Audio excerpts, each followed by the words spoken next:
আরে এটা আবার কি? আকাশ থেকে উড়ে এসে আমাদের সামনে পড়লো। আরে বিশ্ব, এটা তো একটা ব্যাগ। আমার মনে হয় এটা কোনো সাধারণ ব্যাগ নয়, এটা একটা জাদুই ব্যাগ। তার জন্য তো আকাশ থেকে এসে আমাদের সামনে পড়লো। তুই কি পাগল? এটা কোন দিক থেকে মনে হচ্ছে জাদুই ব্যাগ? হয়তো হেলিকপ্টার করে কেউ যাচ্ছিল, ভুল করে হয়তো নিচে পড়ে গেছে। আরে বিশ্ব দাঁড়া, আমি এই ব্যাগটা পিঠে পড়ে দেখি ব্যাগটা আমাকে কেমন লাগে দেখতে। ভালোই লাগছে। আরে এটা আবার কি আসছে? এটা তো একটা স্পেসশিপ। আরে স্পেসশিপ তো বিজয়কে নিয়ে চলে যাচ্ছে। এখন কি হবে? আরে বিজয়, বিজয়! আরে এটা আমি কোথায় চলে আসলাম? বিশ্ব, তুমি এসব কি কথা বলছো? বিজয় উড়ে চলে গেছে। সে কোথায় চলে গেছে তুমি কি জানো? আরে হ্যাঁ, বিজয়কে একটা স্পেসশিপ নিয়ে চলে গেছে, কিন্তু কোথায় নিয়ে চলে গেছে সেটা আমি জানি না। তার মানে বিজয় কোনোদিন বর্ডারে আসবে না। সব ওই ব্যাগটার জন্য হয়েছে। আজকে যদি বিজয় ওই ব্যাগটা পিঠে না পড়তো তাহলে এরকম হতোই না।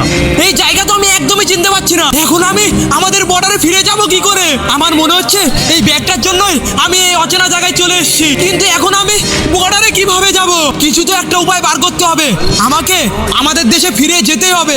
কিন্তু এখন আমি কি করব? একটু সামনের দিকে যাই, দেখি কি হয়।